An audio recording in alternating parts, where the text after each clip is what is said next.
நாம கையில கட்டிக்க வாட்ச்ல எத்தனை மணின்னு சொல்லிட்டு அமெரிக்கால உட்காந்துட்டு அவனால சேட்டலைட்னால பார்க்க முடியுதே, அவன் ஏன் ஒரு பனியன் சட்டியை திருப்பூர்ல இருந்து செஞ்சு வாங்குறான்?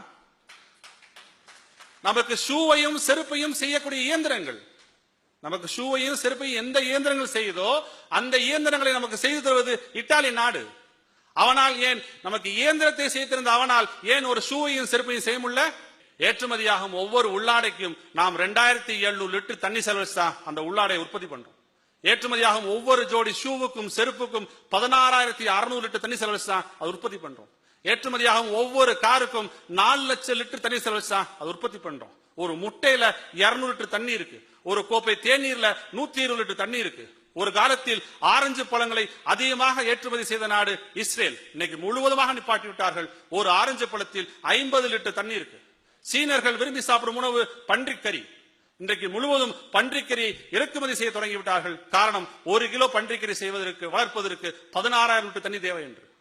அவ்வளவு நீர்.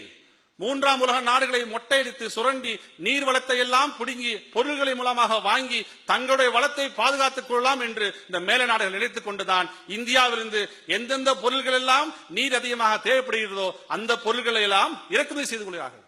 நமக்கு அதுக்கு சொல்லப்படுகிற விஷயம் வளர்ச்சி, டெவலப்மெண்ட். நம்ம கேள்வி கேட்க முடியாதுல்ல.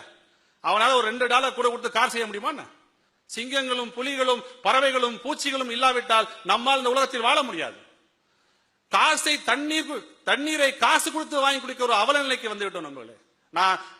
நான் பள்ளியில இங்க மேட்டூர்ல தான் படிச்சேன், அரசு பள்ளியில. அங்கிருந்து எங்க சொந்த ஊர் திருநெல்வேலி மாவட்டம் சங்கரங்கோயில் பக்கத்துல முள்ளிக்கணும் கிராமம். நாங்க ஒவ்வொரு விடுமுறைக்கும் பேருந்தில் எங்கள் ஊருக்கு போவோம். அப்ப வந்து திருவள்ளூர் போக்குவரத்துலாம் இருந்துச்சு அந்த பஸ் பேர். நாங்க ஏறனோட ஒரு எவர்சில் ட்ரம்ல தண்ணி வச்சிருப்பாங்க, அதுல ஒரு சங்கிலி போட்டு ஒரு டம்ளர் வச்சிருப்பாங்க. அதை குடிச்சுக்கிட்டே தான் போனோம். சேலத்துல நிரப்புவாங்க, கரூர்ல நிரப்புவாங்க, திண்டுக்கல்ல நிரப்புவாங்க, மதுரை நிரப்புவாங்க, ராஜபாளையத்துல நிரப்புவாங்க. அதை நாங்க குடிச்சுக்கிட்டே எங்க ஊருக்கு போய் சேர்ந்துருவோம். ஒருபோதும் நாங்கள் கனவில் கூட நினைத்து பார்த்தது கிடையாது குடிக்கின்ற நீருக்கு காசு கொடுக்கின்ற அவலம் வரும் என்று நாங்கள் நினைத்து கூட பார்த்தது கிடையாது. ஆனால் இந்த கடந்த 20 வருடங்களாக நம்முடைய பொது புத்தியில் கட்டமைக்கப்பட்ட விஷயம் என்னவென்றால், பொதுவில் கிடைக்கக்கூடிய நீர் குடிப்பதற்கு உகந்ததல்ல.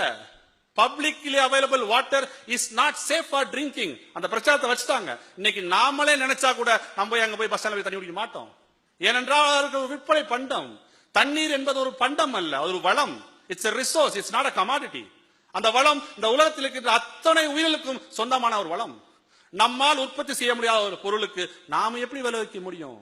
நீங்க பெருசா PhD டாக்டரேட் போஸ்ட் டாக்டரேட் எல்லாம் வாங்கிட்டீங்களே, தண்ணியை உற்பத்தி பண்ணி காமிச்சுங்க பாத்துருவோம். H2O தானே அது, 2 ஹைட்ரஜன் ஒரு ஆக்சிஜன் தானே, சேர்ந்து உற்பத்தி பண்ணி காமிச்சுங்க பாப்போம். நீங்க என்ன சொன்னா நான் கேட்கிறேன். நம்மால் உற்பத்தி செய்ய முடியாத ஒரு பொருளை நாம் எப்படி விற்க முடியும்? இந்த உலகத்தில் என்ற அனைத்து உயிர்களுக்கும் சொந்தமான ஒரு பொருளை நாம் எப்படி விலை கொடுத்து வாங்க முடியும்? சரி, இன்னைக்கு வாங்கிடுவோம், நாளைக்கு 50 ரூபா 100 ரூபா ஆகும், அப்புறம் 1000 ரூபா 2000 ரூபா ஆகும். யாரு வாங்க முடியும்? யார் வாங்க முடியும்?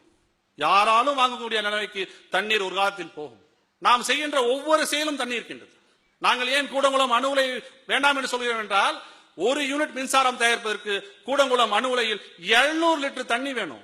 700 லிட்டர்ஸ் ஆஃப் வாட்டர். நாள் ஒன்றுக்கு கூடங்குளம் அணு உலை செயல்படும் போது 6 உலைகளும் செயல்பட்டால் 4000 கோடி லிட்டர் தண்ணியை கடலில் இருந்து எடுத்து திருப்பி கடலில் கொண்டு போய் சுடுநீராக, கதிர்வீச்சு கொண்ட நீராக கொண்டு போய் சேர்க்கப்படும். 4000 கோடி லிட்டர் சுடுநீரும் கதிர்வீச்சு கொண்ட நீரும் கடலுக்கு போச்சுன்னா அங்க புல் பூண்டு கூட முளைக்காதுன்னு சொல்றதுக்கு பெரிய விஞ்ஞானம் படிச்சுக்கணும் அவசியம் இல்ல. ஒரு கொக்கோ கோலாவோ ஒரு பெப்சியோ செய்வதற்கு 56 லிட்டர் தண்ணி தேவைங்கிற விஷயம் நமக்கு தெரியல. 1 லிட்டர் அக்வாபினாவோ கிண்ணையோ செய்யறதுக்கு 7 லிட்டர் தண்ணி வேணும். ஒரே 1 லிட்டர் தண்ணி செய்யறதுக்கு. அதுவும் சரியான நீர் என்றால் நிச்சயமாக கிடையாது. உண்மையில் அற்புதமான நீர் என்றால் நம்ம கார்பரேஷன் தண்ணி தான் அற்புதமான தண்ணி. புடிச்சு வெயில 15 நிமிஷம் வைங்க சரியா போயிடும். நம்ம பாரம்பரியத்தில் அப்படிதான் வந்தோம். நீங்க அம்மா போட்டுச்சுன்னா தலை தண்ணி ஊத்தும் என்ன பண்ணுவாங்க? தண்ணியை புடிச்சு வெயில வச்சு 2 வேப்பங்களை போட்டுருவாங்க, அவ்வளவுதான். அப்ப எந்த ரிவர்ஸ் ஆஸ்மாசிஸ் செய்யல, நம்ம நல்லா தான் இருந்தோம். இன்னைக்கு ரிவர்ஸ் ஆஸ்மாசிஸ் வந்து மினரலைஸ் வாட்டர் வந்தா எல்லா நோயும் நமக்கு வந்திருக்கு. ஏனென்றால் இந்த மினரலைஸ்ங்கிற பேர்ல வந்து இந்த தண்ணீர் இருக்கின்ற அனைத்து கனிமங்களையும் நீக்கி விடுகிறார்கள். ஆக்சுவலா ரீமினரலைஸ் பண்ணணும், அதை பண்றது கிடையாது எந்த நிறுவனமும். அதனால சொல்லுகின்றோம், புட்டி நீர் கொல்லும். Bottle water will kill. விளையாட்டுக்கு சொல்லுங்க நண்பர்களே, ஒவ்வொரு நீருக்கும் ஒரு குணம் உண்டு. தாமிரபரணி தண்ணிக்கும் சிறுவாணி தண்ணிக்கும் வித்தியாசம் உண்டு. ஆனா இவங்க கொடுக்கிற நீர் எல்லாமே ஒரே மாதிரி இருக்கு. எப்படி அது? அரசு கொடுக்க வேண்டும் வீடுகளுக்கும் மக்களுக்கும் தேவையான நீரை. எப்படி ஒரு பிரைவேட் கம்பெனில கொடுத்துட்டா போயிருவோமா? இன்னைக்கு திருப்பூர்ல வந்து பெக்டல் நிறுவனம். பெக்டல் எந்த நிறுவனம்னா, பொலிவியா என்கிற நாட்டில் தண்ணீரை தனியார் மயமாக்கிய போது அங்கே சென்ற நிறுவனம். அந்த நிறுவனம் அங்கு இருக்கின்ற மக்களுக்கு அதிகமாக வரி போட்டு, தண்ணீர் வரி, வாட்டர் டாக்ஸ் போட்டு போட்டு போட்டு அந்த மக்களை மிகவும் துன்பத்துக்கு ஆளாக்கி ஒரு கட்டத்தில் மழை நீரை பிடித்து வைத்து மக்கள் பயன்படுத்த ஆரம்பித்தார்கள். அப்ப இருந்த பெக்டல் நிறுவனம் அப்ப இருந்த பொலிவிய அரசாங்கத்துடன் கைகோர்த்து கொண்டு செய்த விஷயம், மழை நீர் எங்களுக்கு சொந்தமானது, உங்களுக்கு சொந்தமானதல்ல என்று சொல்லி அவர்களுக்கு அதையும் வரி விதித்து செய்தார்கள்.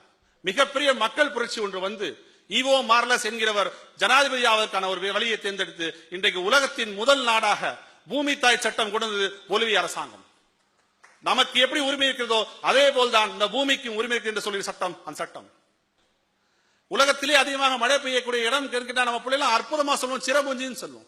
தமிழ்நாட்டில் எங்க அதிகமாக மழை பெய்யும் தெரியாது, நமக்கு சொல்லித்தரப்படல. தமிழ்நாட்டில் அதிகமாக மழை பெய்யக்கூடிய இடம் கூடலூர் பக்கத்துல தேவாலான்னு ஒரு ஊர். வருஷத்துக்கு 120 நாள் மழை பெய்யும். இன்றைக்கு 30 நாள் கூட மழை பெய்ய மாட்டேங்குது. இமயமலை நீர்கள் எப்படி உற்பத்தியாக சொன்னா அழகா சொல்லுவாங்க நம்ம பிள்ளை எல்லாம். இமயமலை இருக்கின்ற பனிப்பாறைகள் உருகி கங்கையும் யமுனையும் பிரம்மபுத்திராவும் உற்பத்தியான்னு சொல்லுவாங்க. தீபகற்ப நதிகளான காவேரியும் நர்மதையும் கோதாவரியும் தாமிரபரியும் வைகையும் எப்படி உற்பத்தியாக கேட்டா தெரியாது, நம்முடைய கல்வி திட்டத்திலே கிடையாது. தாமிரபரணியும் வைகையும் சிறுவாணியும் வைகையும் எப்படி உற்பத்தி ஆகுதுன்னா, மேற்கு தொடர்ச்சி மலை உலகத்தில் தீபகற்ப இந்தியாவில் வாழக்கூடிய மக்களுக்கு அன்னையை விட அம்மாவை விட ஒரு உன்னதமான விஷயம் உலகத்தில் உண்டு என்றால் அது மேற்கு தொடர்ச்சி மலை. கன்னியாகுமரியிலிருந்து குஜராத் வரைக்கும் 1400 கிலோமீட்டருக்கு பறந்து விரிந்திருக்கின்ற மேற்கு தொடர்ச்சி மலைதான் தீபகற்ப இந்தியாவை வாழ வைக்கக்கூடிய ஜீவ நதிகளின் பிறப்பிடம். மேற்கு தொடர்ச்சி மலையின் மேலே முழுக்க சோலைக்காடுகள். அவர் சொன்ன மாதிரி அந்த மழை எப்படி பெய்யுது, அந்த சோலைக்காடுகள் இருந்து போகக்கூடிய குளிர்ந்த காற்று அதுக்கு மேல மேகம் போகும்போது அந்த மேகத்துல பட்டும் போது மழை பெய்யுது. கீழே முழுவதும் புல்வெளிகள், கிராஸ் லேண்ட்ஸ்.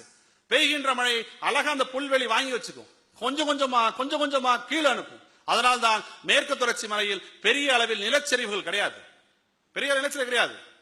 1880 வருஷம் இதே ஊர்ல கலெக்டர் அந்த சலிவன், அவரால் கோயம்புத்தூர்ல இருக்க முடியல, வெப்பம் இருக்க முடியாதான் பிரிட்டிஷ்காரன் தான். அப்படியே மேல போறாரு வண்டி எடுத்துட்டு போறப்ப அவர் கண்ணுக்கு இந்த கிராஸ் லேண்ட்ஸ்லாம் வேஸ்ட் லேண்டா தெரிஞ்சது. அப்படித்தான் தெரியும், அவங்க கூட ஜியோகிராபியே கிடையாது, அந்த புவியியல் அமைப்பா கிடையாது.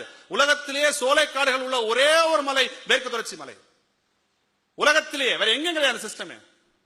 அவர் கண்ணுக்கு இந்த கிராஸ் லேண்ட்ஸ்லாம் வேஸ்ட் லேண்டா தெரிஞ்சது. எல்லாத்தையும் அழிக்க சொல்லி உருவாக்கப்பட்டதுதான் குன்னூரும் கோத்தகிரியும் பைக்காராவும் ஊட்டியும். இன்னைக்கு என்னாச்சு, அத்துணையும் தொலைத்து விட்டோம்.